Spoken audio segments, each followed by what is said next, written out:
বিসমিল্লাহির রহমানির রহিম। আজকে হচ্ছে 6 মার্চ 2026, আমাদের বাংলাদেশ বার কাউন্সিল প্রিলিমিনারি ব্যাচের দেওয়ানি কার্যবিধির দ্বিতীয় ক্লাস। এবং আজকে আমরা আলোচনা করব, দেখেন প্রথমে যেটা দেখবো 2-3। 2-3-এ দেখেন ডিক্রিদার বা ডিক্রি হোল্ডার পেয়েছেন। একটা দেওয়ানি মামলায় যার পক্ষে ডিক্রি দেয় তাকে বলে ডিক্রিদার, মানে যে ডিক্রি পায় তাকে বলে ডিক্রিদার। আর যার বিরুদ্ধে ডিক্রি দেয় তাকে বলে দায়িক বা জাজমেন্ট ডেটর। সো এই যে দেখেন 2-3-এ বলছে ডিক্রিদার আদালত যে ব্যক্তির পক্ষে ডিক্রি বা জারি করার যোগ্য কোনো আদেশ দেয় সেই ব্যক্তিকে কি বলে? ডিক্রিদার বলে। সো আমি মনে রাখবো যার পক্ষে ডিক্রি দিছে সেই হলো ডিক্রিদার। আমরা চলে আসি 2-10 দায়িক। 2-10-এ আছে দায়িক বা জাজমেন্ট ডেটর। দেখেন জাজমেন্ট ডেটর, কেউ ডেপ্টর পড়বেন না, ডেটর দায়িক। দায়িক এবং এর বাংলা আরেকটা লেখেন রায়ে নির্ণীত দেনাদার। রায়ে নির্ণীত দেনাদার, বাংলাটা একটু লেখেন রায়ে নির্ণীত দেনাদার।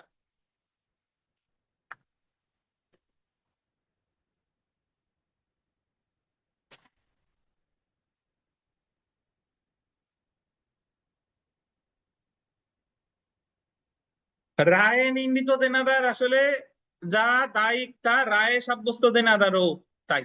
আর ইংরেজিতে কি বলে? জাজমেন্ট ডেটর। যে ব্যক্তির বিরুদ্ধে, আন্ডারলাইন করবেন, যে ব্যক্তির বিরুদ্ধে ডিক্রি বা জারিযোগ্য কোনো আদেশ দেয় সেই ব্যক্তিকে কি বলে? দায়িক। তাহলে দায়িকের সংজ্ঞা দিচ্ছে 2-কত? 10। আর ডিক্রি দারের সংজ্ঞা 2-3। আর 2-10-এ আছে কি? দায়িক। বুঝছেন? আমরা চলে আসি 2-11।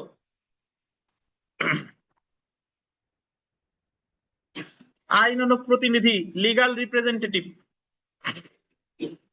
দেখেন আইনানুগ প্রতিনিধির একটা সহজ সূত্র হলো 2-11-তে বলছে আপনি মারা গেলে আপনার সম্পত্তি যিনি পাবেন তিনি হলো আপনার আইনগত প্রতিনিধি। আপনি মারা গেলে যারা আপনার উত্তরাধিকারী হবে তারাই আপনার আইনগত প্রতিনিধি। তো আইনগত প্রতিনিধির ইংরেজিতে কি বলে? Legal representative. এবং এটা আছে কত? 2-কত? 11। তো এটা যদি আমরা দেখি যে আইনানুগ প্রতিনিধি হলো সেই ব্যক্তি যে মৃত ব্যক্তির সম্পত্তির প্রতিনিধিত্ব করে। এই যে আন্ডারলাইন করেন, মৃত ব্যক্তির সম্পত্তি কি করে? প্রতিনিধিত্ব করে।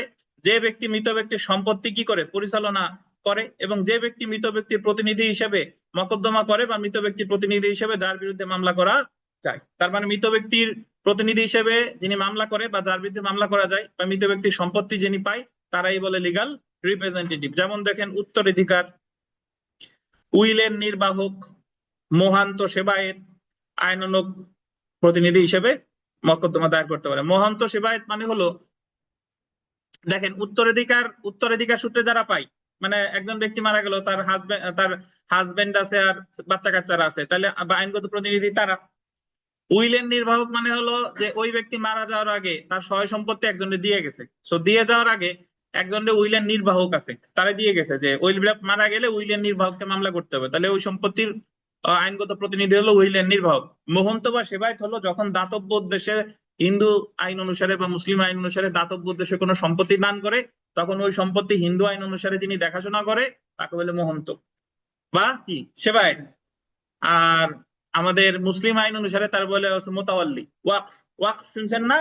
যে দাতব্য উদ্দেশ্যে মুসলিম ধরেন একজন সকল সম্পত্তি দান করে দিছে, সেটা বলে ওয়াকফ। এবং ওয়াকফ যিনি দায়িত্ব প্রতিনিধিত্ব করেন, মানে দায়িত্ব পালন করেন, তারা বলে হচ্ছে কি মোতাওয়াল্লি। অর্থাৎ মুসলিম আইনে যাকে বলে মোতাওয়াল্লি, হিন্দু আইনে তাকে বলে কি? মহন্ত বা সেবায়েত। তারপরে আমরা চলে আসি যেটা মানে খুবই গুরুত্বপূর্ণ, দেখেন মধ্যবর্তী মুনাফা, মিন প্রফিট। এ জায়গা যদিও আছে MES এনি, অনেকে মেসনে প্রফিট করেন বা মেস প্রফিট করেন, অ্যাকচুয়ালি এর উচ্চারণ এসটা সাইলেন্ট থাকবে, এলো মিন প্রফিট। মিন প্রফিট, মধ্যবর্তী মুনাফা। গতকাল আমরা ওই যে ডিক্রির প্রকারভেদ করছিলাম, ওই জায়গায় ডিক্রি আমরা 3 প্রকার করছি না? Preliminary decree, final decree, partly preliminary, partly final, মনে আছে? তো এর মধ্যে প্রিলিমিনারি ডিক্রি কোন কোন মামলায় দেয়? আমি ওই জায়গায় প্রথমে ছিল দখল পুনরুদ্ধার এবং মধ্যবর্তী মুনাফা, তারপরে আছে আপনার বাটোয়ারা, অগ্রক্রয়, বন্ধক রিলেটেড যে কোনো মামলায় আগে কি দেয়? প্রিলিমিনারি ডিক্রি দেয়। তো এই সেই মধ্যবর্তী মুনাফা। মধ্যবর্তী মুনাফা কাকে বলে? শুনেন, আগে আমার কথা শুনেন। মধ্যবর্তী মুনাফা হলো বেআইনি দখলদার কর্তৃক, মানে আপনারে একজন বেআইনি ভাবে বেদখল করতে স্থাবর সম্পত্তি হতে। আপনি একটা জায়গায় ঘর বাড়ি তৈরি করেছিলেন, আপনারে একজন মাহবুব সাহেব এসে বেদখল করছে। বেদখল করার পরে আপনার ওই জমিতে ফলের গাছ ছিল, বাঁশ ঝাড় ছিল, তারপরে ঘের ছিল, ঘর ছিল, উনি বেদখল করেই ক্ষান্ত হয় নাই। ওই মাছের ঘের থেকে মাছ ধরে বিক্রি করছে, ফল বিক্রি করছে, ঘর ভাড়া দিয়ে টাকা পয়সা পাইছে। তো এই যে যে বেআইনি দখলদার কর্তৃক ওই সম্পত্তি থেকে স্বাভাবিক পন্থায় যে লাভটা করছে, এটারে বলে মধ্যবর্তী মুনাফা বা অন্তর্বর্তীকালীন মুনাফা বা বেআইনি মুনাফা। বাংলা অনেকগুলা, বাংলা আপনাদের কনফিউজ করে, মধ্যবর্তী মুনাফা, বেআইনি মুনাফা, অন্তর্বর্তীকালীন মুনাফা। ইংরেজিতে কি বলে? Main profit. মেসনে প্রফিট বলবেন না, কি বলবো? Main profit. তো তাহলে অবশ্যই আপনারে বেদখল করবে কোন ধরনের সম্পত্তি হতে? স্থাবর সম্পত্তি হতে। কিভাবে? বেআইনি ভাবে। এবং আপনার ওই সম্পত্তি হতে সে লাভ করবে কিভাবে? স্বাভাবিক পন্থায়। যদি সে লাভ করে, ওখানে সে আপনারে বেদখল করার পরে সে ফলের গাছ লাগাইছে, আপনারে বেদখল করার পরে সে বিল্ডিং দিছে, আপনারে বেদখল করার পরে সে ওই জায়গায় অন্য কিছু করে সেই জায়গা থেকে লাভ করছে, এটা আবার মধ্যবর্তী মুনাফা না। মধ্যবর্তী মুনাফা হতে হলে ওখান থেকে কিভাবে লাভ করতে হবে? ন্যাচারালি, প্রাকৃতিক উপায়, স্বাভাবিক পন্থায়। ওই জায়গা যদি সে কোনো উন্নয়ন করে কোনো লাভ করে, সেটা মধ্যবর্তী মুনাফা না। এজন্য ওই যে গতকাল আমরা পড়ছিলাম যে দখল পুনরুদ্ধার এবং মধ্যবর্তী মুনাফার মামলায় দুইটা ডিগ্রি হয়। কিভাবে? প্রথমত এই যে বেদখল হয়েছে, সে দুইটা জিনিস চাই। একটা হলো আমি দখল চাই, ওরে বেদখল করি, ওনার আমার দখল দেন। আর এই যে আমি 5 বছর যে বেদখল অবস্থায় থাকলাম, এই 5 বছরে আমি আনুমানিক মধ্যবর্তী মুনাফা এত টাকা ওর কাছে পাই। বুঝছেন? তাহলে এই জায়গা আগে প্রাথমিক ডিগ্রি দেয় মধ্যবর্তী মুনাফা দিয়ে, যে হ্যাঁ তুমি অমুকের কাছে আনুমানিক এত টাকা মধ্যবর্তী মুনাফা পাবা। তারপরে দেয় হচ্ছে কি চূড়ান্ত ডিগ্রি। তো আসেন পড়ি মধ্যবর্তী মুনাফা বা মেইন প্রফিট। গোল দিবেন বেআইনি ভাবে দখলকৃত সম্পত্তিতে, বেআইনি ভাবে দখলকৃত সম্পত্তিতে গোল দিবেন স্বাভাবিক নিয়মে। স্বাভাবিক নিয়মে যে লাভ তৈরি হয় বা বেআইনি ভাবে দখলদার ব্যক্তি সাধারণ বুদ্ধিমত্তায় যে লাভ করতে পারত, গোল দিবেন সুদ সহ। সুদ সহ উক্ত মুনাফাকে মধ্যবর্তী মুনাফা বা মেইন প্রফিট বলে। তবে গোল দিবেন বেআইনি ভাবে দখলদার ব্যক্তি উক্ত সম্পত্তির গোল দিবেন কোন উন্নয়ন করলে, উন্নয়নটা গোল দেন, কোন কি করলে? উন্নয়ন করলে। সেই উন্নয়নের ফলে গোল দিবেন কোন মুনাফা হলে। যদি কোনো উন্নয়ন করে এবং উন্নয়নের ফলে যদি কি হয়? মুনাফা হয়, তবে উক্ত মুনাফা মধ্যবর্তী মুনাফা বলে গণ্য হবে না। অর্থাৎ বেআইনি ভাবে দখলদার তিনি যদি ওখানে কোনো উন্নয়ন করে, উন্নয়নের ফলে যদি আবার কোনো লাভ হয়, সেটা কি হবে না? মধ্যবর্তী মুনাফা হবে না। তো আমরা উপাদানে আসি। দেখেন যে তাহলে মধ্যবর্তী মুনাফার উপাদান আসলে কি কি আছে। মধ্যবর্তী মুনাফার ক্ষেত্রে গোল দিবেন বাদীকে, বাদী শব্দটা গোল দেন, বাদীকে প্রমাণ করতে হবে যে সে ওই সম্পত্তির কি মালিক। অবশ্যই সে মালিক, এটা প্রমাণ করতে হবে। বিবাদী কর্তৃক বাদীর সম্পত্তিতে আন্ডারলাইন করবেন বেআইনি ভাবে অন্যায় ভাবে দখলে থাকে, এবং বিবাদী ওই সম্পত্তিতে দখলে ছিল কিভাবে? অন্যায় ভাবে। বেআইনি দখলদার বিবাদী উক্ত সম্পত্তি হতে সাধারণ বুদ্ধিমত্তায় মুনাফা গ্রহণ করেছে, সেই ক্ষেত্রে গোল দেবেন সুদ সহ মুনাফা হলো মধ্যবর্তী মুনাফা, এবং বাদী দখল উদ্ধারের মকদ্দমায় এই মধ্যবর্তী মুনাফার জন্য মকদ্দমা দায়ের করতে পারে। জেনে রাখা ভালোতে আমরা একটু চলে আসি। দেখেন জেনে রাখা ভালো যে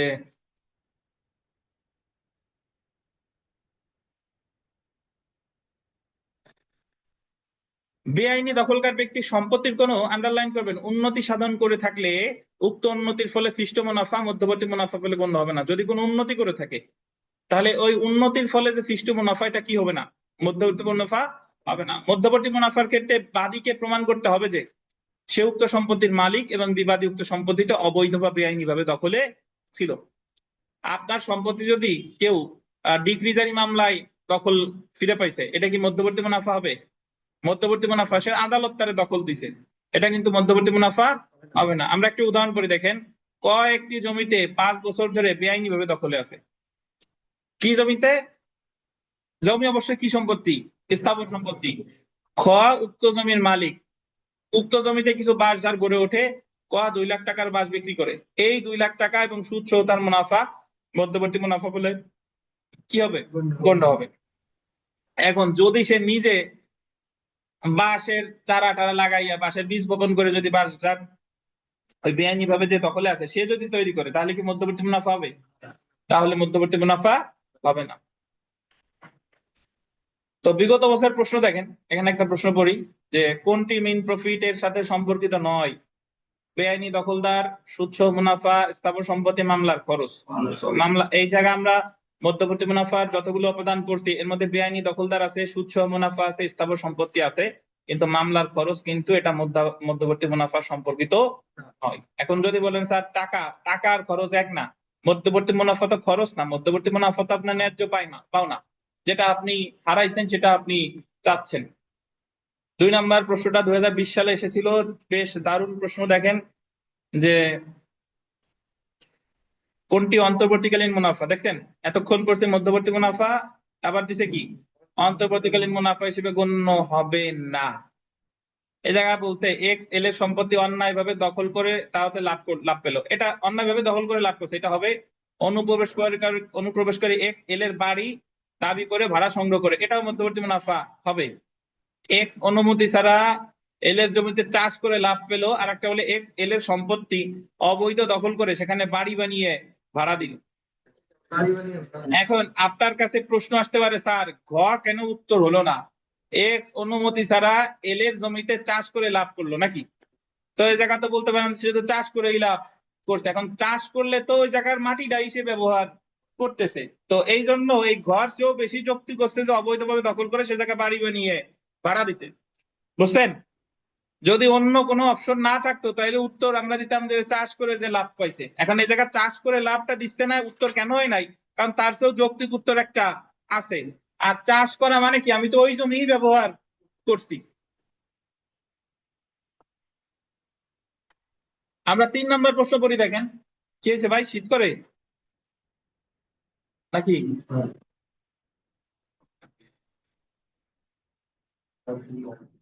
মিন প্রফিট বলতে বোঝায় একজন কর্তৃক কোন সম্পত্তি হতে প্রাপ্ত মুনাফা যে সম্পত্তিতে উক্ত ব্যক্তির কি আছে, অন্যায়ভাবে দখল আছে, অন্যায়ভাবে দখল আছে। আচ্ছা বলেন তো, এই মাহবুব সাহেব, আপনার মোটরসাইকেল একজন দখলে নিছে, দখলে নেওয়ার পরে সে ওই মোটরসাইকেল ওই ভাড়া দেয়, ভাড়া দিয়ে প্রতিদিন 500-600 টাকা করে ইনকাম করে। এখন আপনি মোটরসাইকেলের দখল ফেরত চান এবং মধ্যবর্তী মুনাফাও চান, এই ক্ষেত্রে কি মধ্যবর্তী মুনাফা চাওয়া যাবে কিনা বলেন?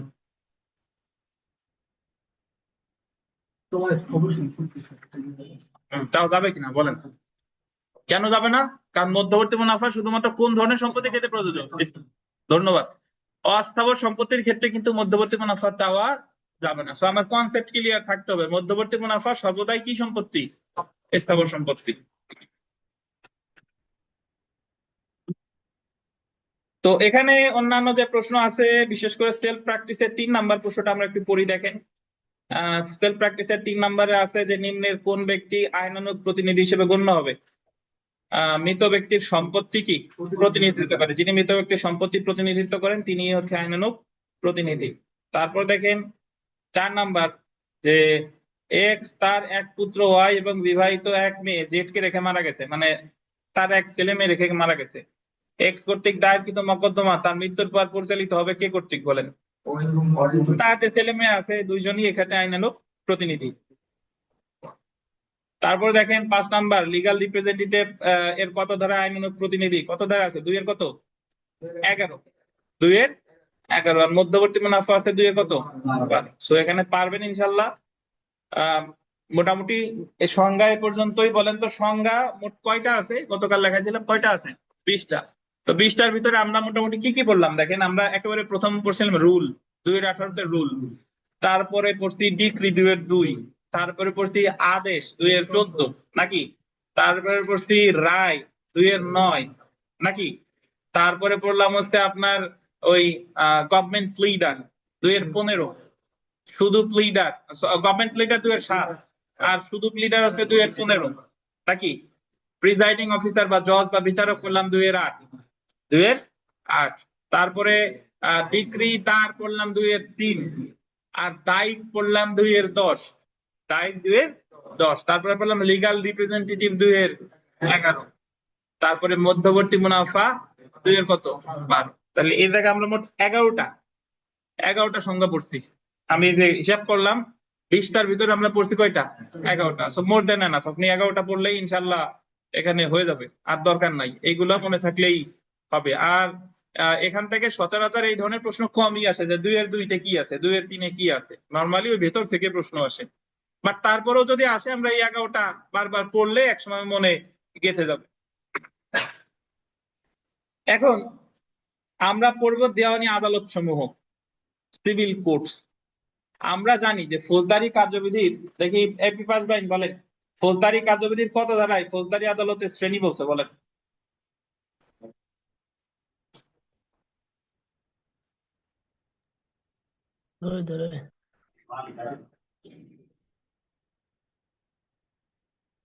আবুল হোসেন খান 6 ধারায়, ধন্যবাদ। ফৌজদারি আদালতের শ্রেণী বিভাগ বলছে কয় ধারায়? 6 ধারায়। 6 ধারায় বলছে যে সুপ্রিম কোর্ট ব্যতীত 2 ধরনের আদালত থাকবে, এক হলো দায়রা আদালত আর এক হলো ম্যাজিস্ট্রেট আদালত। মনে আছে? তো এর ভিতরে ম্যাজিস্ট্রেট আবার 2 প্রকার, জুডিশিয়াল, এক্সিকিউটিভ। এরপরে দায়রা আদালতের শ্রেণী বিভাগ আবার বলছে কয় ধারায়? 9 ধারায়। তো দেওয়ানি কার্যবিধিতে দেওয়ানি আদালত কোনগুলা, এগুলা দেওয়ানি কার্যবিধির কোন ধারায় বলে নাই। দেওয়ানি কার্যবিধির যে 158টা ধারা আছে, 5টা তফসিল আছে, কোথাও দেওয়ানি আদালত কয়টা এটা কি বলে নাই।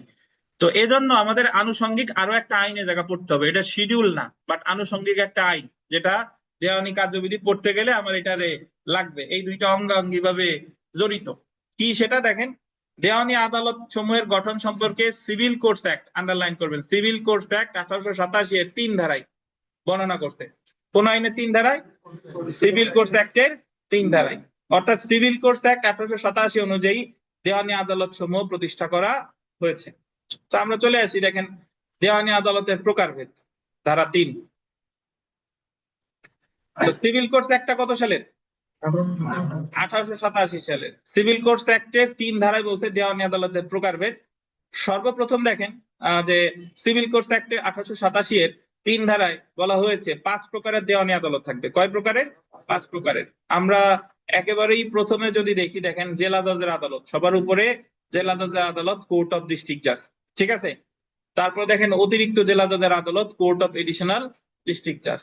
তারপরে দেখেন যুগ্ম জেলা জজের আদালত, কোর্ট অফ জয়েন্ট ডিস্ট্রিক্ট জাজ। এরপরে এখানে সিনিয়র সহকারী জজ এখন আর নেই, এখন হবে সিনিয়র সিভিল জাজ, সিনিয়র সিভিল জাজ, কোর্ট অফ সিনিয়র সিভিল জাজ হবে, কোর্ট অফ সিনিয়র সিভিল জাজ। আর সহকারী জজের জায়গা হবে কি? সিভিল জাজ আদালত, ঠিক আছে, কোর্ট অফ সিভিল জাজ। তাহলে এই দুটো একটু ঠিক করে নেন। সবার আগে হচ্ছে জেলা জজের আদালত, অতিরিক্ত জেলা জজের আদালত, যুগ্ম জেলা জজের আদালত, সিনিয়র সিভিল জাজ, সিভিল জাজ। তো তাহলে যে দেওয়ানি আদালত কত প্রকার? 5 প্রকার। কোথায় বলা আছে? সিভিল কোর্টস অ্যাক্টের কত ধারায়? 3 ধারায়। সিভিল কোর্টস অ্যাক্টটা কত সালের? 1887 সালে। তো আমরা জেনে রাখা ভালো, দেখেন জেনে রাখা ভালোতে বলছে যে প্রতিটি জেলায় সর্বোচ্চ দেওয়ানি আদালতের বিচারক হলো জেলা জজ এবং সর্বোচ্চ ফৌজদারি আদালতের বিচারক হলো কি? সাধারণত এই একজন ব্যক্তি যিনি দেওয়ানি মামলা পরিচালনা করেন তখন ওনাকে বলে জেলা জজ, আর ফৌজদারি মামলা পরিচালনা করে ওনাকে কি বলে? দায়রা জজ। মানে অধিকাংশ ক্ষেত্রে ব্যক্তি একজনই, তবে ওনার নাম কয়টা? 2টা। যেরকম আপনারা জেনে থাকবেন, আমরা সামনে গিয়ে পড়বো যে ডিসি সাহেব বলে, ডিসি, ডিসি উনি যখন জেলা প্রশাসক হিসেবে দায়িত্ব পালন করেন ওনার নাম ডেপুটি কমিশনার, জেলা প্রশাসক। উনি যখন জমি জমার কাজ করেন বা রাজস্ব কর্মকর্তা হিসেবে কাজ করেন তখন ওনার নাম ডিস্ট্রিক্ট কালেক্টর, ডিস্ট্রিক্ট কালেক্টর। যখন উনি ফৌজদারি কার্যবিধি অনুসারে দায়িত্ব পালন করেন তখন ওনার নাম ডিস্ট্রিক্ট ম্যাজিস্ট্রেট, ডিস্ট্রিক্ট ম্যাজিস্ট্রেট। তো এরকম জেলাও দায়রা জজ বলে না, একজনই বলে জেলাও দায়রা জজ, বাট যখন তিনি দেওয়ানি দায়িত্ব পালন করতেছেন তখন বলে জেলা জজ, যখন ফৌজদারি দায়িত্ব পালন করতেছেন তখন কি? দায়রা জজ। তাহলে মদিনা সুলতানা 5 প্রকার দেওয়ানি আদালত কি পারবেন বলতে? দেখি অ্যাটেম্প্ট দেন তো।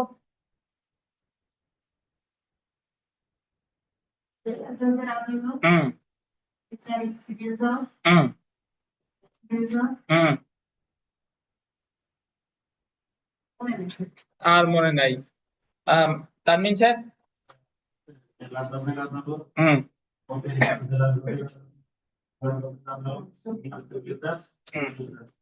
হুম ধন্যবাদ। তো হ্যাঁ, ধন্যবাদ আপনাকে। তো আমরা এখানে একটা প্রশ্ন এসেছে, দেখেন দেওয়ানি আদালত গঠিত হয় নিম্নের কোন আইন অনুযায়ী? Civil courts act 1887, civil courts act 1887।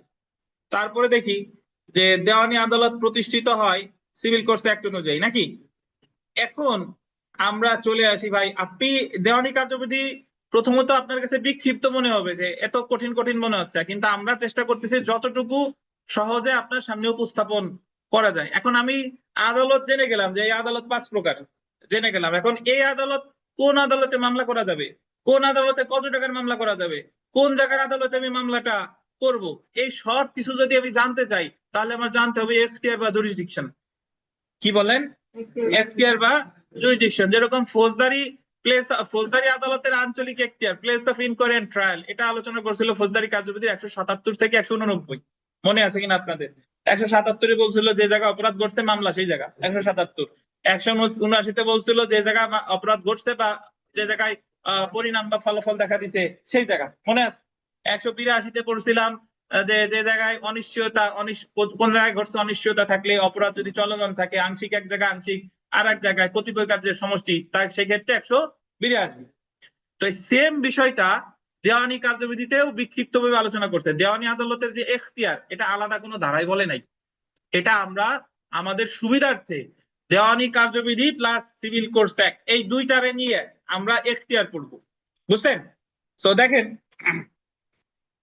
যদি প্রথমে দেখি যে দেওয়ানি আদালত সমূহের এখতিয়ার সঠিকভাবে বুঝতে হলে দেওয়ানি কার্যবিধি এবং সিভিল কোর্টস অ্যাক্ট 1887 সালের আইন একসাথে পড়তে হবে। মানে আপনি যদি দেওয়ানি আদালতের এখতিয়ার পড়তে বুঝতে চান তাহলে কয়টা আইন একসাথে পড়তে হবে? দুইটা। এবং এটা এই হুবহু এটা খুবই গুরুত্বপূর্ণ, প্রিলিতে আসবে। এবং আপনি যদি এখন ভালোভাবে পড়েন তাহলে আমরা যখন লিখিততে যাব তখন এই জিনিসটা আপনার জন্য ওই জায়গায় গিয়ে নতুন হবে না, ওই জিনিসটা জাস্ট আমরা ওই জায়গায় দেখলেই মনে পড়বে। বুঝতে পারছেন? তো দেখেন, কারণ এই দুইটি আইনে দেওয়ানি আদালতের বিভিন্ন এখতিয়ারের বর্ণনা দেওয়া হয়েছে। আলোচনার প্রয়োজনে দেওয়ানি আদালতের এখতিয়ারকে এই জায়গায় জাহাঙ্গীর আলম স্যার উনি ভাগ করছে কয় ভাগে? 5 ভাগে। আমরা 5 কেটে দিয়ে লেখেন 3 ভাগে ভাগ করা হয়েছে। তো এই জায়গায় 5 ভাগও সঠিক, 3 ভাগও সঠিক। কারণ কোথাও আলাদা করে কোনো ধারায় বলে নাই যে 5 ভাগ, কোনো ধারায় বলে নাই 3 ভাগ। এটা আমরা আমাদের সুবিধার্থে কি করব? ভাগ করব। তো আমরা এই জায়গায় 5 ভাগে ভাগ করব না, আমরা করব কয় ভাগে? 3 ভাগে। প্রথমে যেটা দেখেন, 1 নম্বরে আছে বিষয়গত এখতিয়ার। কি এখতিয়ার? বিষয়গত। বিষয়গত এখতিয়ার থেকে আমরা কি জানবো? বিষয়গত এখতিয়ার থেকে আমরা জানবো যে এই 5 প্রকার আদালতে কোন ধরনের মামলা করা যায়। 5 প্রকার আদালতে কোন ধরনের কি মামলা করা যায়? মারামারি মামলা, জমি জমার মামলা, টাকা পয়সার মামলা বা অধিকারের মামলা। এই বিষয় সম্পর্কে আমরা ধারণা পাবো কোথায় থেকে? বিষয়গত এখতিয়ার থেকে। আমরা নর্মালি জানি যে দেওয়ানি আদালতে জমি জমার মামলা হয় নাকি, এটা তো আমি জানি, কিন্তু এটার ভিত্তি কি? জমি জমার মামলা হবে না কি মামলা হবে এটা আমি জানবো কিভাবে? বিষয়গত এখতিয়ার থেকে। 2 নাম্বার কেটে দেন, আদি এখতিয়ারটা কেটে দেন। 3 নাম্বারে কি আছে? আঞ্চলিক এখতিয়ার। এই আঞ্চলিক এখতিয়ারে করে দেন 2। আঞ্চলিক এখতিয়ারে কি 2। তাহলে আঞ্চলিক এখতিয়ার থেকে আমরা জানবো যে কোন অঞ্চলের আদালতে মামলাটা হবে, গোপালগঞ্জের নাকি খুলনা নাকি বরিশালের, কোন অঞ্চলের আদালতে মামলাটা হবে এটা আমরা জানবো কোথা থেকে? আঞ্চলিক এখতিয়ার। তাহলে বিষয়গত এখতিয়ার থেকে জানলাম কোন বিষয়ে মামলা হবে, আঞ্চলিক এখতিয়ার থেকে জানলাম কোন আদালতে মামলাটা হবে, কোন এলাকার। 4 নাম্বারে যে আর্থিক এখতিয়ার আছে ওটাকে 3 নাম্বার করে দেন, আর্থিক এখতিয়ার। তাহলে আর্থিক এখতিয়ার কততে?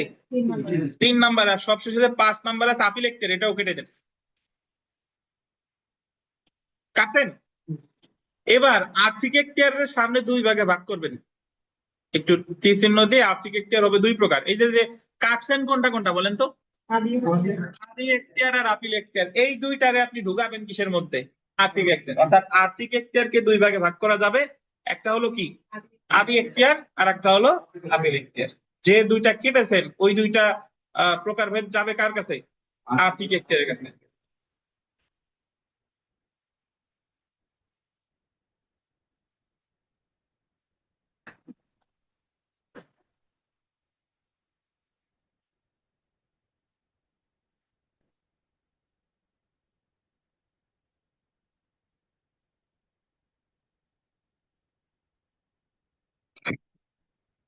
ভাই এখানে একটা জিনিস দেখেন, আমি বিষয়গত এখতিয়ার থেকে জানলাম কোন বিষয়ে মামলা নাকি, আর আঞ্চলিক এখতিয়ার থেকে জানলাম কোন এলাকার আদালতে মামলা হবে। আর আর্থিক এখতিয়ার থেকে জানবো যে এই 5টা আদালতের কার কাছে কত টাকার মামলা করা যাবে, কার কাছে কত টাকার মামলা করা যাবে। তো এগুলো আমরা বিস্তারিত পড়বো। আসেন পরের পেজে আসেন, প্রথমে আসেন বিষয়গত এখতিয়ার বা সাবজেক্টিভ জুরিসডিকশন।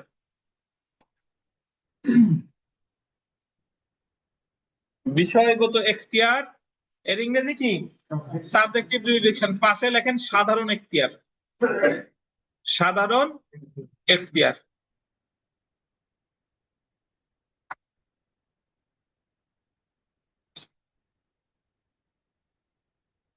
আর একটু ঠেলে দেন, ওই আপু আর একটু ঠেলে দেন। তো দেখেন, দেওয়ানি কার্যবিধির গোল দিবেন। দেওয়ানি কার্যবিধির 9 ধারায় দেওয়ানি আদালত গুলোকে দেওয়ানি প্রকৃতির গোল দিবেন, দেওয়ানি প্রকৃতির মকদ্দমার বিচার করার সাধারণ এখতিয়ার দেওয়া হয়েছে। দেওয়ানি আদালত সমূহ কোন ধরনের মকদ্দমা বিচার করতে পারে বা করার এখতিয়ার আছে তা দেওয়ানি কার্যবিধির 9 ধারায় বর্ণনা করা হয়েছে। তো বিষয়গত এখতিয়ার সম্পর্কে আলোচনা করছে দেওয়ানি কার্যবিধির কত ধারায়? 9 ধারায়। এবং 9 ধারায় বলা হয়েছে যে কোন কোন মামলাগুলো হলো দেওয়ানি প্রকৃতির মামলা। তো দেওয়ানি কার্যবিধির 9 ধারায় বলা হয়েছে, দেখেন এখানে এখানে পরে দেখেন ব্রাকেটে আছে বর্ণিত বিধানাবলী সাপেক্ষে। বর্ণিত বিধানাবলী সাপেক্ষে সকল প্রকার, আন্ডারলাইন করবেন, সকল প্রকার দেওয়ানি প্রকৃতির মকদ্দমা বিচার করার এখতিয়ার থাকবে কেবল সেই সকল মকদ্দমা ব্যতীত যেগুলা বিচারার্থে গ্রহণ গোল দিবেন প্রত্যক্ষ, গোল দিবেন প্রত্যক্ষ বা গোল দিবেন পরোক্ষভাবে বারিত করা হয়েছে। অনেকে বারিত শব্দটা বোঝেন না, বারিত মানে হলো নিষেধ করা হয়েছে। তাহলে 9 ধারায় কি বলতেছে? 9 ধারায় বলতেছে যে এখানে, এখানে মানে কোথায়? ওই 5টা আদালতে। ওই 5টা আদালতে সকল প্রকার দেওয়ানি প্রকৃতির মামলা করা যাবে যদি না আইনে কি থাকে? বারিত থাকে। কিভাবে? প্রত্যক্ষ বা পরোক্ষভাবে। বুঝতে? এখন বললো তো দেওয়ানি প্রকৃতির মামলা করা যাবে, কিন্তু এখনো বোঝা যায় নাই যে দেওয়ানি প্রকৃতির মামলা আসলে কি। বোঝা গেছে? চুপ করে কিন্তু এখনো বুঝে নাই যে দেওয়ানি প্রকৃতির মামলা কি, কিন্তু এতটুকু জানলাম যে দেওয়ানি প্রকৃতির মামলা এই 5টা আদালতে কি করা যাবে। পরে চলে আসি, দেখেন। সুতরাং দেখেন, সুতরাং দেওয়ানি আদালত কর্তৃক কোন মকদ্দমা বিচার হওয়ার ক্ষেত্রে নিম্নলিখিত গোল দিবেন। 2টি শর্ত পূরণ করতে হবে। কয়টা শর্ত? দেওয়ানি আদালত কর্তৃক কোন মকদ্দমা বিচার হওয়ার ক্ষেত্রে 2টা শর্ত পূরণ করতে হবে। কি কি? মকদ্দমাটি অবশ্যই আন্ডারলাইন করবেন, দেওয়ানি প্রকৃতির হতে হবে। The suit must be of কি? Civil nature. মামলাটা হতে হবে কি প্রকৃতির? দেওয়ানি প্রকৃতির। এবং মকদ্দমাটি বিচারার্থে গ্রহণ করতে দেওয়ানি আদালতকে প্রত্যক্ষ বা পরোক্ষভাবে কি কি হবে না? বাড়িতে হবে না। মানে দেওয়ানি প্রকৃতির হতে হবে এবং আইন অনুসারে এটা কোনো নিষেধাজ্ঞা নাই। আইন অনুসারে কি দায়ের করা যাবে সেটা বলছে। প্রত্যক্ষ বা পরোক্ষভাবে কি হবে না? বাড়িত হবে না। The suits cognizance is not barred either expressly or impliedly. Expressly মানে হলো প্রত্যক্ষ, আর ইমপ্লাইডলি মানে কি? পরোক্ষ। এখন এটা তো বুঝলাম, বাট এখনো আমরা ক্লিয়ার হইলাম না যে দেওয়ানি প্রকৃতির মামলা আসলে কি। এটাও ব্যাখ্যা দিছে 9 ধারায়। সো প্রথমেই আমরা এখানে পড়বো, আন্ডারলাইন করবো, দেখেন দেওয়ানি প্রকৃতির মকদ্দমা। দেওয়ানি প্রকৃতির মকদ্দমা ইংরেজিতে বলে suits of a civil nature.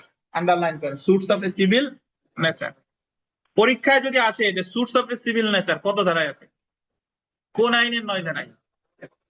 দেওয়ানি কার্যবিধির 9 ধারায়। যদি বলে suits of a civil nature, suits of a civil nature দেওয়ানি কার্যবিধির 9 ধারায়। যদি বলে বিষয়গত এখতিয়ার, কোন আইনের 9 ধারায়? দেওয়ানি কার্যবিধির 9 ধারায়।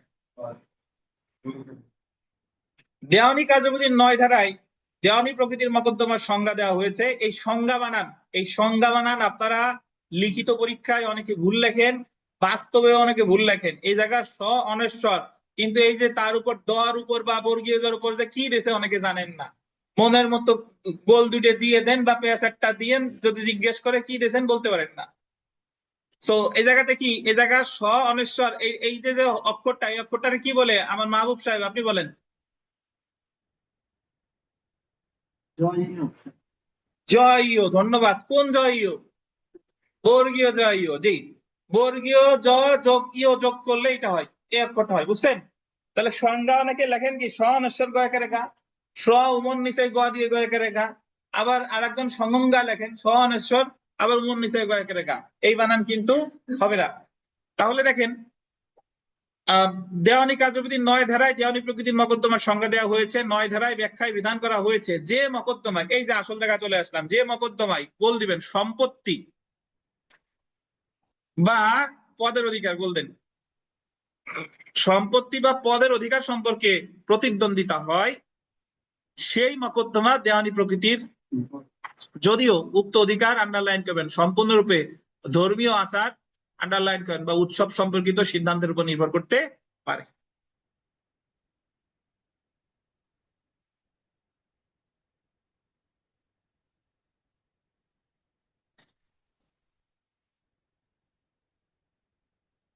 দেখেন, সম্পত্তির অধিকার আর পদের অধিকার, সম্পত্তির অধিকারকে বলে রাইট টু প্রপার্টি, পদের অধিকারকে বলে রাইট টু অফিস। এই যে একটু পড়ি, a suit in which the right to property, এই শব্দটা বললেন ইংরেজিতে right to property or right to an office is contested is a suit of a civil nature, notwithstanding that such right may depend entirely on the decision of questions as to religious rites or ceremonies. এই কথাটার অর্থ কি?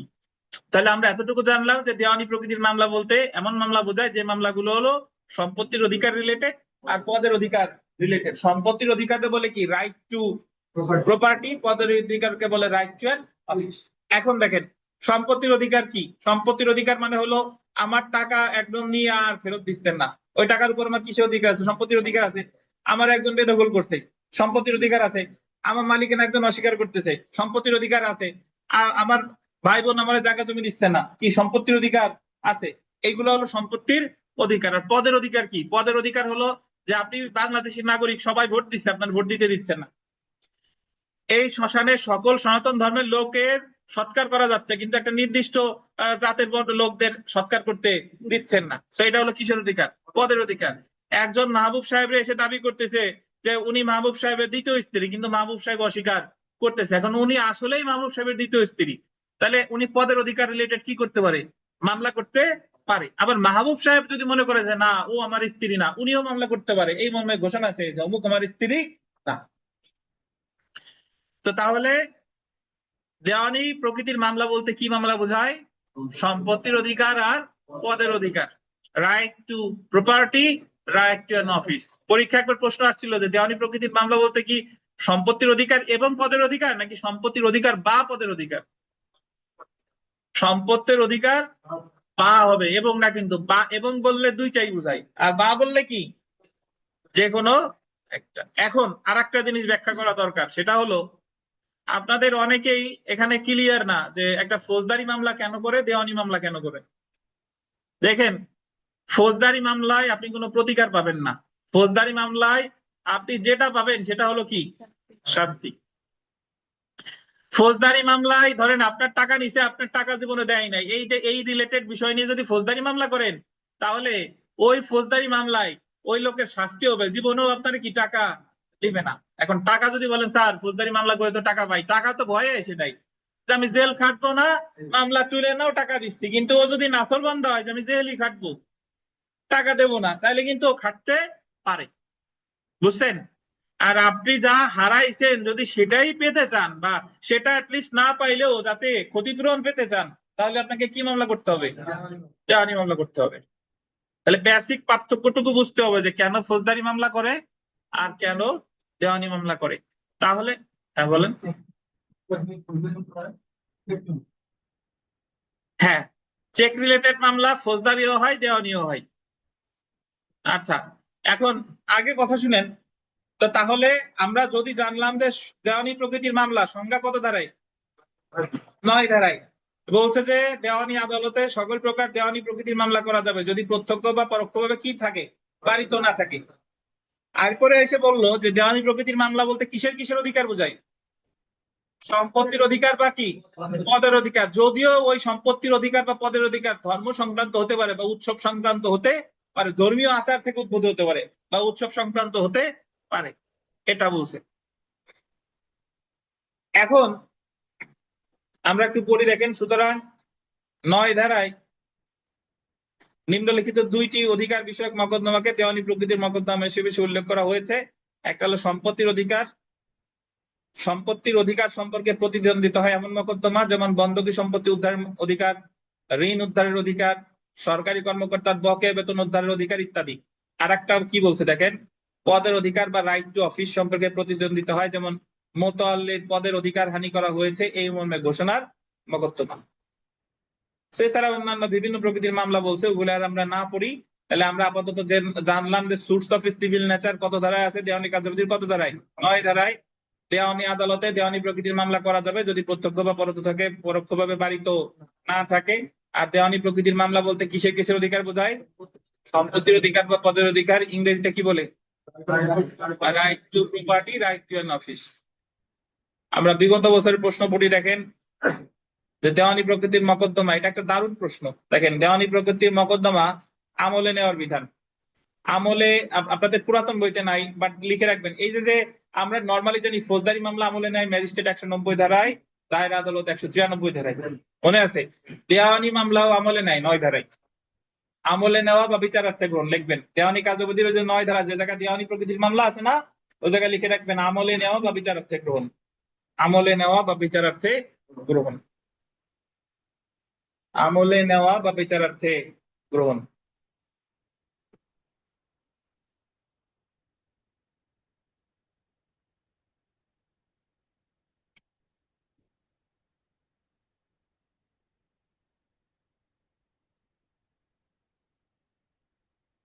তাহলে দেওয়ানি প্রকৃতির মামলা আমলে নেয় কত ধারায়?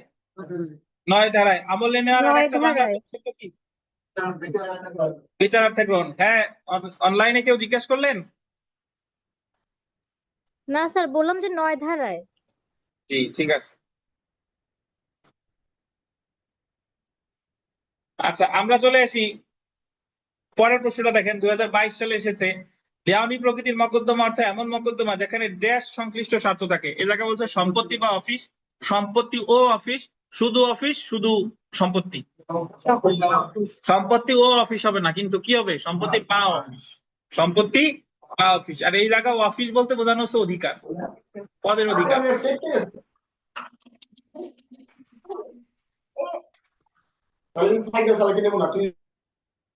তারপরে দেখেন 3 নম্বর প্রশ্নটা, দেওয়ানি কার্যবিধির কত ধারায় দেওয়ানি মামলা বিষয়ে দেওয়ানি আদালতগুলোকে সাধারণ এখতিয়ার দেওয়া হয়েছে? কত ধারায় সাধারণ এখতিয়ার দেওয়া হয়েছে? কত ধারায়? 9 ধারায়। আমরা সেলফ প্র্যাকটিসের 1 নম্বর প্রশ্নটা পড়ি, যে বর্তমানে বাংলাদেশে কত প্রকারের দেওয়ানি আদালত আছে?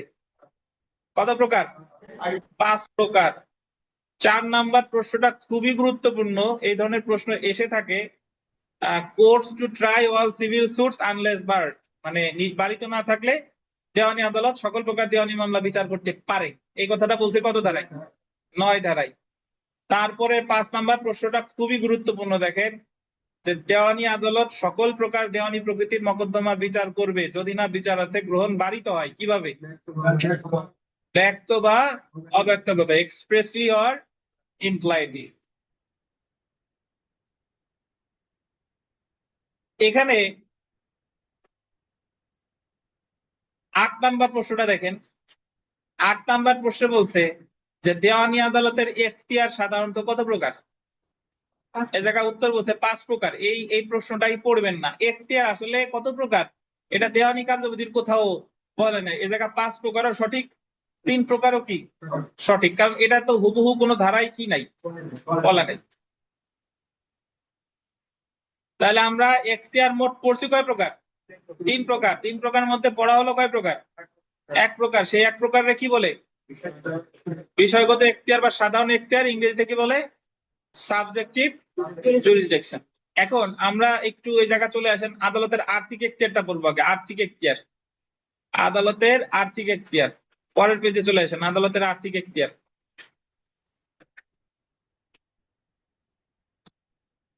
পাইছেন? একটু 2 মিনিটের বিরতি, তারপর শুরু করি, দাঁড়ান।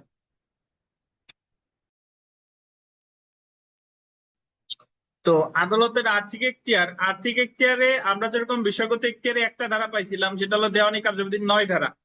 কিন্তু আর্থিক এখতিয়ারে দেওয়ানি কার্যবিধিরও ধারা লাগবে, সিভিল কোর্টস অ্যাক্টেরও ধারা লাগবে। তো সবার আগে আর্থিক এখতিয়ারে একটা কথা আছে, লেখেন, একটু লেখেন যে দেওয়ানি কার্যবিধির 6 ধারা, এটা একটু লিখতে হবে। দেওয়ানি কার্যবিধির ধারা 6, তীরচিহ্ন দিয়ে লেখেন পিকুনিয়ারি জুরিসডিকশন বা আর্থিক এখতিয়ার। পিকুনিয়ারি জুরিসডিকশন,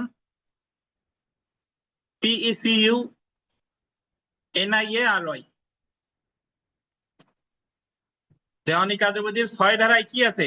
পিকুনিয়ারি জুরিসডিকশন, PECUNIARY, জুরিসডিকশন তো পারেন JURISDICTI ওয়েট। পিকুনিয়ারি জুরিসডিকশন, পিকুনিয়ারি কথাটার অর্থ হলো কি আর্থিক। তাহলে দেওয়ানি কার্যবিধির 6 ধারায় কি বলছে? আর্থিক এখতিয়ার বা পিকুনিয়ারি জুরিসডিকশন। এখানে সংক্ষেপে একটু লেখেন যে প্রতিটি দেওয়ানি আদালত, আন্ডারলাইন লেখেন যে প্রতিটি দেওয়ানি আদালত তার আর্থিক এখতিয়ারের, লেখেন না, আছে লেখা, প্রতিটি দেওয়ানি আদালত তার আর্থিক এখতিয়ারের সীমার মধ্যে বিচার করবে।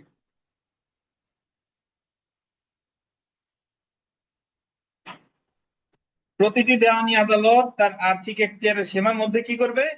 বিচার করবে।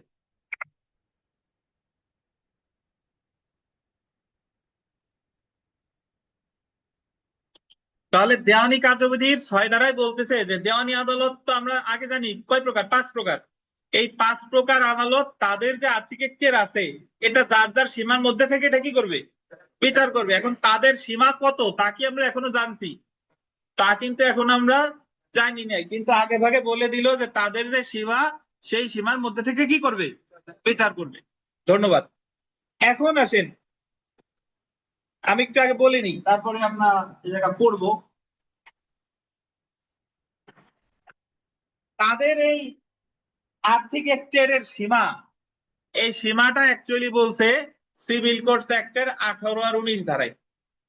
কত কত ধারায়? 18 আর 19 ধারায়। সিভিল কোর্টস অ্যাক্টের 18 আর 19 ধারায় বলছে এই 5টা আদালতের সীমা। এই 5টা আদালতের মধ্যে 19 ধারায়, সিভিল কোর্টস অ্যাক্টের 19 ধারায় বলছে যে জেলা জজ ও যুগ্ম জেলা জজ এই দুইজনের আর্থিক এখতিয়ার অসীম। বই পরে পড়বো, আগে আমার কথা শুনেন।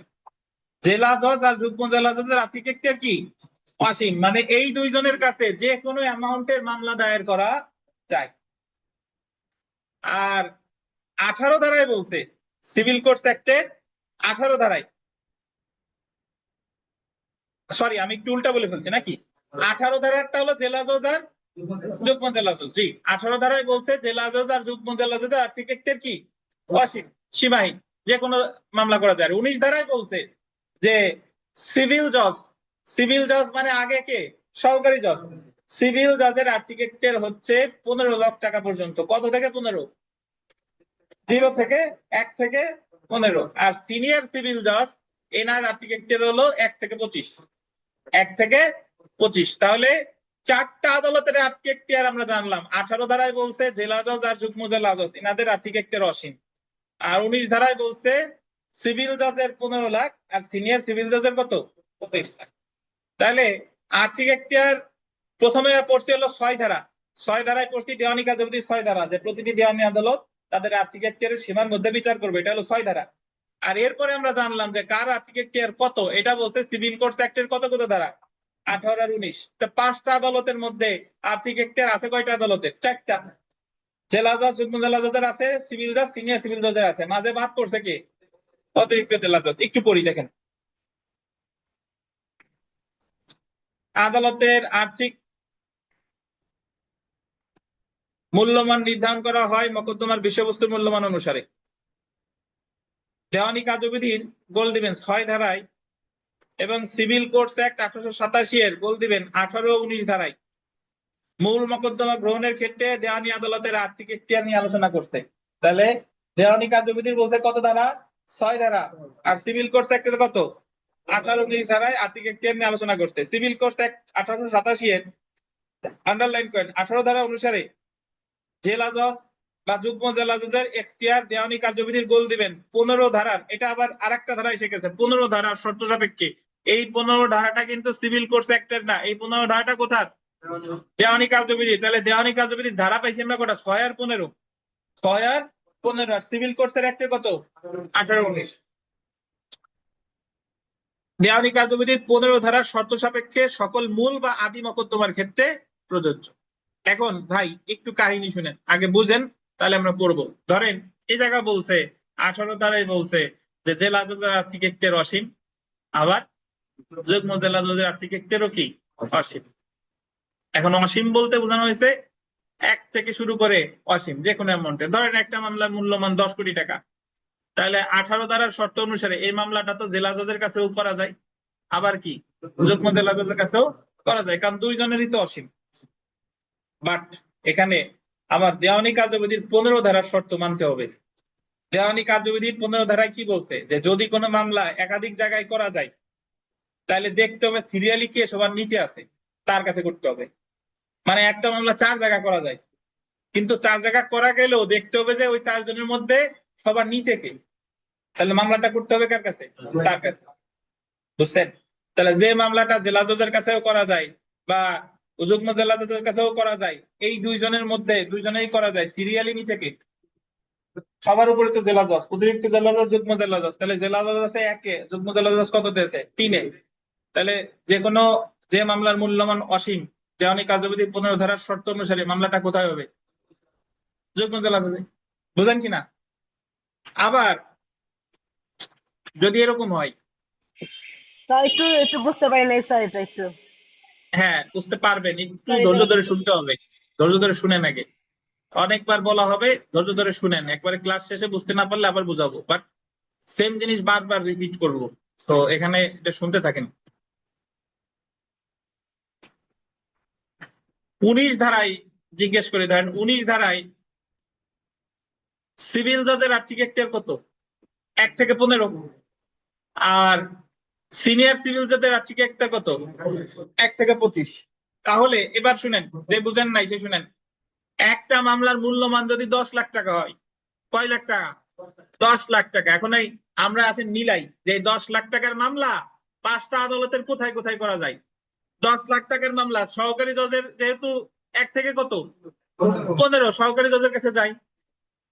10 লাখ টাকার মামলা সিনিয়র সহকারী জজের এখতিয়ার কত, 25 লাখ। তাহলে 10 লাখ টাকার মামলা বিচার করে এখতিয়ার সিনিয়র সিভিল জজেরও আছে, আছে কিনা বলেন। আর জেলা জজ আর যুগ্ম জেলা জজের তো অসীম, উনাদের তো আছেই।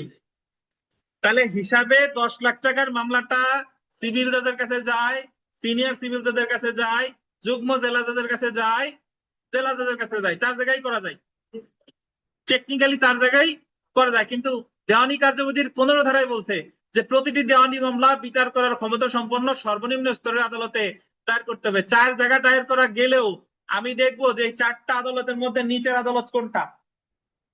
4টা আদালতের মধ্যে নিচের আদালত আমি কিভাবে হিসাব করবো, যে দেওয়ানি কার্য সিভিল কোর্টে একটা 3 ধারা, সবার উপরে জেলা জজ, অতিরিক্ত জেলা জজ, যুগ্ম জেলা জজ, সিনিয়র সিভিল জজ, সিভিল জজ। তাহলে এই 10 লাখ টাকার মামলা সিভিল জজ থেকে শুরু করে উপরের জেলা জজ পর্যন্ত যায়, তাহলে মামলা করতে হবে কোথায়, সিভিল জজের কাছে। বুঝেন কিনা? ধরেন একটা মামলার মূল্যমান 20 লাখ টাকা, মনোযোগ দিয়ে শুনেন, একটা মামলার মূল্যমান কত, 20 লাখ। এখন আমরা জানি সিভিল জজের এখতিয়ার 1 থেকে কত 15, তাহলে 20 লাখ টাকা কি ওনার কাছে করা যাবে, যাবে না। কিন্তু সিনিয়র সিভিল জজের কত, 25 পর্যন্ত, তাহলে ওনার কাছে কি করা যাবে। আবার যুগ্ম জেলা জজের কি, অসীম, জেলা জজেরও অসীম। তাহলে এই 20 লাখ টাকার মামলা 3 জায়গা করা যাচ্ছে। এখন দেখতে হবে 3 জনের মধ্যে সিরিয়ালি নিচে কে, 3 জনের মধ্যে সিরিয়ালি নিচে কে, সিনিয়র সিভিল জাজ। তাহলে মামলা কার কাছে, সিনিয়র সিভিল জাজ। বুঝেন কিনা? আবার একটা মামলার মূল্যমান ধরেন 25 লাখ 1 টাকা, তাহলে 25 লাখ 1 টাকা যদি মূল্যমান হয়, এটা কি সরকারি জজের কাছে সিভিল জজের কাছে করা যায়, যাবে না, কারণ ওনার তো 15 লাখ। সিনিয়র সিভিল জাজের কাছেও যাবে না, আর ওনার তো কত 25 লাখ। আর এই মামলার মূল্যমান কত, 25 লাখ 1 টাকা। তাহলে এই মামলাটা দায়ের করা যায় 2 জায়গা, যুগ্ম জেলা জজ আর কি জেলা জজ। বাট দেওয়ানি কার্যবিধির 15 ধারার শর্ত অনুসারে আমার দেখতে হবে জেলা জজ আর যুগ্ম জেলা জজের মধ্যে নিচে কে, নিচে কে, যুগ্ম জেলা জজ। তাহলে মামলা দায়ের হবে কার কাছে, যুগ্ম জেলা জজের কাছে। বুঝা গেছে? তারপরেও যারা বোঝেন না আবার বুঝতে পড়বো, পারছি। ধৈর্য ধারণ করেন, আবার পড়বো, বোঝার কোনো শেষ নাই। আসেন এই যে এই লাইনটা পড়ি, এটা মুখে মুখে বুঝাইলাম, এই সেম জিনিস আমরা পড়বো। দেখেন, জেলা জজ বা যুগ্ম জেলা জজ কত টাকা মূল্যমানের মকদ্দমা বিচারের জন্য আমলে নিতে পারে, সেটার আর্থিক সীমা 18 ধারায় উল্লেখ করা হয়নি। কোন আইনের 18 ধারা, সিভিল কোর্টস অ্যাক্টের 18 ধারা। ওই জায়গায় তো বলছে যে ওনাদের এখতিয়ার কি, অসীম। সেহেতু জেলা জজ এবং যুগ্ম জেলা জজের আর্থিক এখতিয়ার বল দিবেন কি, সীমাহীন, এবং যে কোনো মূল্যমানের মকদ্দমা বিচারার্থে গ্রহণ করতে পারে। কিন্তু জেলা জজ বা যুগ্ম জেলা জজের এই আর্থিক এখতিয়ার দেওয়ানি কার্যবিধির গোল দিবেন 15 ধারার শর্ত সাপেক্ষে। প্রয়োগ হবে কোন ধারার শর্ত সাপেক্ষে? 15 ধারা। দেওয়ানি কার্যবিধির 15 ধারায় বিধান করা হয়েছে, আন্ডারলাইন করবেন, বিবিআই প্রত্যেক দেওয়ানি মোকদ্দমা বিচার করার যোগ্যতা সম্পন্ন গোল দিবেন সর্বনিম্ন আদালতে দায়ের করতে হবে। প্রত্যেক দেওয়ানি মামলা দায়ের করতে হবে কোথায়? বিচার করার ক্ষমতা সম্পন্ন কার কাছে? সর্বনিম্ন স্তরের আদালতে। এভরি সুট, ইংলিশটা আন্ডারলাইন করবেন, every suit shall be instituted in the courts of the lowest grade competent to try it. মনে রাখতে হবে, এখান থেকে লিখিত পরীক্ষা একটা প্রশ্ন আসতে পারে, এই লাইন দিয়ে দিছে যে every suit shall be instituted in the courts of the lowest grade competent to try it. দেওয়ানি কার্যবিধি সংশ্লিষ্ট বিধানের আলোকে আলোচনা করুন। তো তাহলে আমরা এই যে পিকুইনারি জুরিসডিকশন পড়তেছি, পিকুইনারি জুরিসডিকশনের মধ্যে মানে আর্থিক এখতিয়ারের মধ্যে আমরা আসতেছে দেওয়ানি কার্যবিধি 6 ধারা, সিভিল কোর্টস অ্যাক্টের 18-19 ধারা, আবার দেওয়ানি কার্যবিধি কত ধারা? 15 ধারা। এখন দেখেন সিভিল কোর্টস অ্যাক্ট 1887 এর আন্ডারলাইন করবেন, 18 ধারা অনুসারে জেলা জজ বা যুগ্ম জেলা জজ উভয়ের মূল মোকদ্দমা বিচারার্থে গ্রহণের এখতিয়ার থাকলেও দেওয়ানি কার্যবিধির 15 ধারা অনুসারে বিচার করার সর্বনিম্ন আদালতে মোকদ্দমা দায়ের করতে হবে। যেহেতু জেলা জজ অপেক্ষা যুগ্ম জেলা জজ নিম্ন স্তরের আদালত, সেহেতু যে কোনো মূল্যমানের মোকদ্দমা যুগ্ম জেলা জজের নিকট দায়ের করা যায় এবং জেলা জজের নিকট দায়ের করার কি নাই? প্রয়োজন নাই। কারণ এই দুইটার ভিতর নিচে কে? যুগ্ম জেলা জজ। তাহলে মামলা কারোর কাছে হবে? যুগ্ম জেলা জজের কাছে হবে। এখন আমরা একটা উদাহরণ করে দেখেন, যেমন এ বি এর বিরুদ্ধে 1 কোটি টাকা আদায়ের মোকদ্দমা দায়ের করে। যেহেতু দেওয়ানি কার্যবিধির 15 ধারা অনুসারে বিচার করার এখতিয়ার সম্পন্ন সর্বনিম্ন আদালত মোকদ্দমা দায়ের করতে হয় এবং যেহেতু জেলা জজ অপেক্ষা যুগ্ম জেলা জজ নিম্ন স্তরের আদালত, সেহেতু মোকদ্দমাটি কার কাছে দায়ের করতে হবে? যুগ্ম জেলা জজের কাছে দায়ের করতে হবে। অন্যদিকে সিভিল কোর্টস অ্যাক্ট 1887 সংশোধনী 2021 অনুসারে, সংশোধনী কত? 21 অনুসারে 19 ধারা অনুসারে সিনিয়র সহকারী জজ এবং সহকারী জজের আর্থিক এখতিয়ার মূল্যমান যথাক্রমে সিনিয়র সহকারী জজের হচ্ছে 25 লাখ আর সহকারী জজের কত? 15 লক্ষ টাকা। এখন আমরা অনেকে চিন্তা করি এইভাবে যে সহকারী জজ বোধহয় 1 থেকে 15 আর সিনিয়র সহকারী জজ বোধহয় 15 লাখ 1 থেকে 25 লাখ। বিষয়টা কিন্তু তা না, উভয় ক্ষেত্রে এটাও 1 থেকে 15, এটাও 1 থেকে কি 25। বাট ওই যে আমি যদি 15 ধারা আনি তাইলে আমার কোনো ঝামেলা হচ্ছে না। 15 ধারা আনলে যত টাকাই মূল্যমানের হোক না কেন, আমি প্রথমে দেখবো যে মামলাগুলো কোন কোন আদালতে করা যায়, পেলাম। এরপরে দেখবো যে যদি 4টা আদালতে দায়ের করা যায়, দেখবো 4টের ভিতরে নিচের কোনটা দায়ের হবে সেটাই। অর্থাৎ দেখেন, অর্থাৎ the civil courts amendment act 2021 অনুসারে যে সকল মোকদ্দমার মূল্যমান 15 লাখ টাকা বা এর কম, সেই সকল মোকদ্দমা সহকারী জজের নিকট, এখন তো আর সহকারী জজ নাই, এখন কি হবে? সিভিল জজের নিকট দায়ের করতে হবে এবং যে সকল মোকদ্দমার মূল্যমান 25 লক্ষ টাকা বা কম, সেই সকল মোকদ্দমা সিনিয়র সহকারী জজের কাছে বা সিনিয়র সিভিল জজের কাছে দায়ের করতে হবে। এখানে একটা জিনিস মনে রাখেন, যদি বলে যে সিভিল কোর্টস অ্যাক্ট 2021 সর্বশেষ সংশোধিত হয়েছে কত সালে? 2025। মানে সিভিল কোর্টস একটা 1887 সালের, এখন 1887 সালের আইন সর্বশেষ সংশোধিত হয়েছিল 2021-এ, এরপরে আবার সংশোধন করছে 2025-এ। 2025-এর বিষয়বস্তু হলো সহকারী জজের নাম হয়েছে সিভিল জজ আর সিনিয়র সহকারী জজের নাম কি হয়েছে? সিনিয়র সিভিল জজ। এবং যে সকল মোকদ্দমার মূল্যমান 25 লক্ষ টাকা বা এর কম, সেই সকল মোকদ্দমা সিনিয়র সিভিল জজের কাছে দায়ের করতে হবে। এখন আমরা এখানে একটা উদাহরণ করি, দেখেন, যেমন এ বি এর বিরুদ্ধে 1,50,000 টাকা আদায়ের মোকদ্দমা দায়ের করে। কত টাকা? 1,50,000। যেহেতু দেওয়ানি কার্যবিধির 15 ধারা অনুসারে বিচার করার ক্ষমতা সম্পন্ন সর্বনিম্ন আদালতে মোকদ্দমা দায়ের করতে হয় এবং যেহেতু মোকদ্দমার মূল্যমান অনুসারে সহকারী সিভিল জজ সর্বনিম্ন স্তরের আদালত, সেহেতু মোকদ্দমাটি সহকারী জজের কাছে অর্থাৎ কি সিভিল জজের নিকট দায়ের করতে হবে। বুঝছেন? জি স্যার, বুঝতে পারছি স্যার। এখন 1.5 লাখ টাকার মামলা তো এক হিসেবে সিভিল জজের কাছে যায়, সিনিয়র সিভিল জজের কাছে যায়, যুগ্ম জেলা জজের কাছে যায়, জেলা জজের কাছেও যায়। বাট 15 ধারার শর্ত অনুসারে এই 4টার মধ্যে নিচের আদালত কোনটা? সিভিল জজ। তাহলে দায়ের হবে কার কাছে? সিভিল জজের কাছে।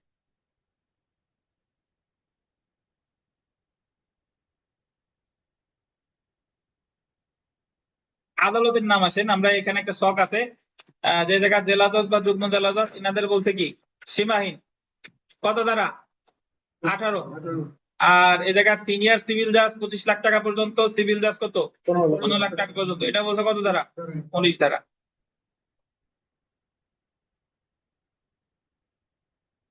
এখন আমরা ভাই এই আর্থিক এখতিয়ারে ভাগ করছিলাম কয় ভাগে? দুই ভাগে, একটা হলো আদি এখতিয়ার আর একটা কি আর্থিক এখতিয়ার। আদি এখতিয়ার আর আপিল এখতিয়ার। তো আগে আমরা চলে এসেছি আদি এখতিয়ার, আর্থিক এখতিয়ার আগে আদি এখতিয়ার ওই যে পড়ে আসছি।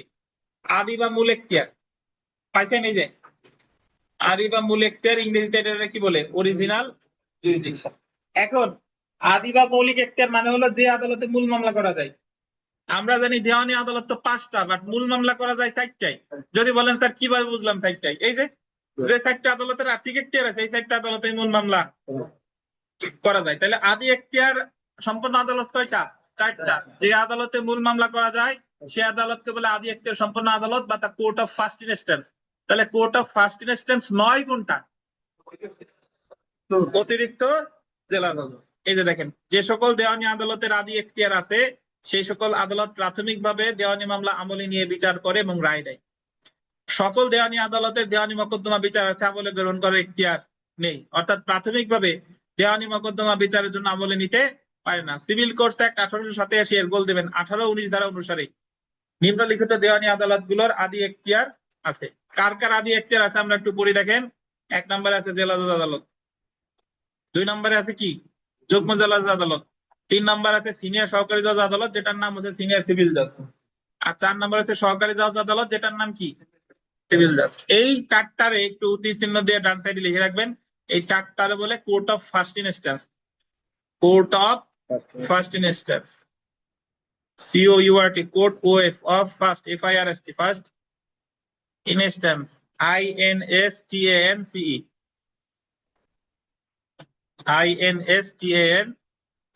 সো যদি আপনাকে বলে যে কোর্ট অফ ফার্স্ট ইনস্ট্যান্স কয়টি? 4টি। কোর্ট অফ ফার্স্ট ইনস্ট্যান্স 9 কোনটি? অতিরিক্ত জেলা জজ। এরপরে যদি দেখেন যে সিভিল কোর্টস অ্যাক্ট 1887 এর 18 ধারা অনুসারে জেলা জজ, যুগ্ম জেলা জজ এবং 19 ধারা অনুসারে সিনিয়র সহকারী জজ এবং সহকারী জজের এখতিয়ার মূল মামলা পর্যন্ত বিস্তৃত হবে, অর্থাৎ বিচারার্থে যে কোনো দেওয়ানি মূল মোকদ্দমা আমলে নিতে পারে। এখন আপনাদের কাছে একটা বিষয় জেনে রাখা ভালোতে আমরা একটু পড়ি, ওই বিষয়টা যদি দেখেন প্রথমে জেনে রাখা ভালোতে যে পয়েন্টটা আছে এটা একটু দেখি। দেখেন যে জেলা জজ, যুগ্ম জেলা জজ, সিনিয়র সিভিল জজ বা সিভিল জজ আদি এখতিয়ার প্রয়োগ করতে পারে, কিন্তু অতিরিক্ত জেলা জজের কোনো কি নেই, আদি এখতিয়ার নেই। 3টে স্টার দেন, অতিরিক্ত জেলা জজের কোনো আদি এখতিয়ার নেই। এখন একটা বিষয় কি দেখছেন, এটা আপনারা বলেন নাই যে স্যার সব মামলা যদি সর্বনিম্ন স্তরের আদালত হিসেবে সব মামলা তো যুগ্ম জেলা জজের কাছেই যায়, তাহলে জেলা জজের কাছে কি মামলা হবে?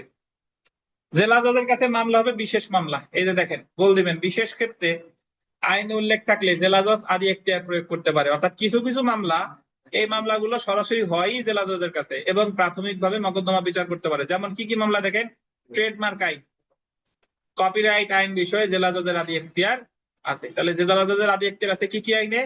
ট্রেডমার্ক আইন, কপিরাইট আইন। কিন্তু মনে রাখতে হবে অতিরিক্ত জেলা জজের কোনো আদি এখতিয়ার কোনো আইনে দেওয়া হয়নি, অর্থাৎ অতিরিক্ত জেলা জজ আদালতে মূল মামলা দায়ের করা যায় না। সো আপনাকে যদি বলে যে জেলা জজের কাছে তাহলে কোন মামলা করা যায়? বিশেষ মামলা, ট্রেডমার্কের মামলা, কপিরাইটের মামলা ইত্যাদি।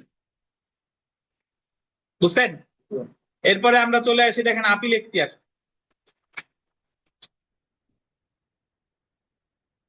তাহলে আর্থিক এখতিয়ার আমরা কয় ভাগে ভাগ করছিলাম? 2 ভাগে। একটা হলো আদি এখতিয়ার আর একটা কি আপিল এখতিয়ার। আদি এখতিয়ার হলো যে আদালতে মূল মামলা দায়ের করা যায়, আর আপিল এখতিয়ার হলো কোন কোন আদালতে আপিল করা যায়, কোন কোন আদালতে আপিল করা যায়। দেখেন, দেওয়ানি আপিল আদালতের আপিল এখতিয়ার নির্ধারণ করা হয় মোকদ্দমার মূল্যমান অনুসারে। সিভিল কোর্টস অ্যাক্ট 1887 এর 20 ও 21 ধারায় আপিল এখতিয়ার নিয়ে আলোচনা করছে। 20 ধারায় বলা হয়েছে জেলা জজ বা অতিরিক্ত জেলা জজের ডিক্রি বা আদেশের বিরুদ্ধে আপিল করতে হবে হাইকোর্ট বিভাগে। 20 ধারায় বলছে যে জেলা জজ বা অতিরিক্ত জেলা জজ তারা যদি কোনো আপিল, তারা যে সিদ্ধান্তই দেখ না কেন তাদের সিদ্ধান্তের বিরুদ্ধে আপিল হবে কোথায়? হাইকোর্টে। আর সিভিল কোর্টস অ্যামেন্ডমেন্ট অ্যাক্ট 2021 এর 1 ধারায় বলা হয়েছে যুগ্ম জেলা জজের ডিগ্রি বা আদেশের বিরুদ্ধে আপিল করতে হবে জেলা জজের নিকট যদি মূল্যমান হয় 5 কোটি টাকার অধিক না। অর্থাৎ যুগ্ম জেলা জজ যে ডিগ্রিটা দিছে ওই ডিগ্রিটার মূল্যমান যদি 5 কোটি টাকা পর্যন্ত হয় তাহলে জেলা জজের কাছে, আর 5 কোটি টাকার বেশি হলে হাইকোর্ট। তাহলে আমি মনে রাখবো যে কোনো মামলার মূল্যমান যুগ্ম জেলা জজ যে সিদ্ধান্তটা দিছে ওই মামলার মূল্যমান যদি 5 কোটি টাকা পর্যন্ত হয় তাহলে কোথায় হবে? জেলা জজের কাছে। আজ 5 কোটি টাকার বেশি হলে হাইকোর্টে। এবং এই কথাটা বলা হয়েছে সিভিল কোর্টস অ্যাক্টের কত ধারায়? 21 ধারায়। তাহলে মূল মামলার ক্ষেত্রে সিভিল কোর্টস অ্যাক্টের 18 আর 19, আর আপিলের ক্ষেত্রে 21। হ্যাঁ, 20 আর 21 হলেও নর্মালি 21টা মনে রাখেন। দেখেন, তো এখানে যদি দেখেন সিভিল কোর্টস অ্যামেন্ডমেন্ট অ্যাক্ট 2021 দ্বারা জেলা জজের শুধুমাত্র আর্থিক এখতিয়ার বৃদ্ধির কারণে হাইকোর্ট বিভাগে বিচারাধীন কোনো মামলা বা কার্য দ্বারা জেলা জজের নিকট হস্তান্তর হবে না।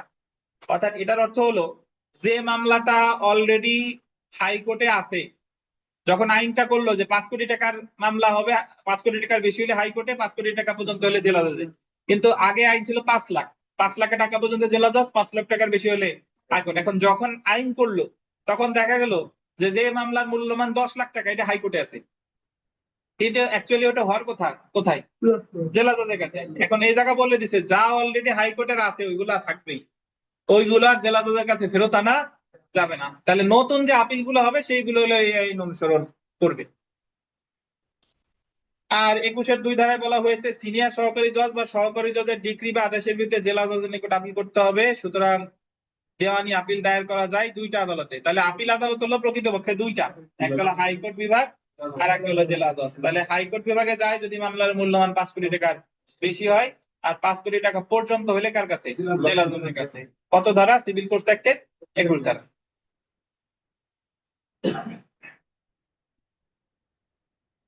সংক্ষেপে মনে রাখুন, 1 নম্বর পয়েন্টটা দেখে দেখেন, মকদ্দমার মূল্যমান 5 কোটি টাকার বেশি হলে আপিল করতে হবে হাইকোর্ট বিভাগে, এবং মকদ্দমার মূল্যমান 5 কোটি টাকা কম হলে আপিল করতে হবে কার কাছে? জেলা জজের কাছে। তো সিভিল কোর্টস অ্যাক্টের এই জায়গায় একটা শখ আছে, এগুলো আমরা পড়তে যাব না, অলরেডি পড়ে ফেলছি। তো এখানে বিগত বছরের একটা প্রশ্ন পর্ব দেখেন যে দেওয়ানি মকদ্দমায় যুগ্ম জেলা জজের আর্থিক এখতিয়ার কত কত সীমাহীন। যে প্রশ্নটা আপনার বাসায় যে খটকা বাঁধবে সেটা হলো 2 নম্বর প্রশ্নটা, যে দেওয়ানি আদালতের আদি এখতিয়ারকে কয় ভাগে ভাগ করছে। আমরা অ্যাকচুয়ালি আর্থিক এখতিয়ারে ভাগ করছিলাম 2 ভাগে, আদি এখতিয়ার আর কি আপিল এখতিয়ার, কিন্তু আদি এখতিয়ারে কয় ভাগে ভাগ করছে এটা আসলে কোথাও বলে নাই, এটা হচ্ছে 2 ভাগে। উত্তর কত? 2 ভাগে। 2 ভাগের নিচে একটু লেখেন মূল মামলা ও আপিল। 2 ভাগের নিচে একটু লেখেন স্টার দিয়ে মূল মামলা ও আপিল লেখেন, আমি ব্যাখ্যা দিচ্ছি।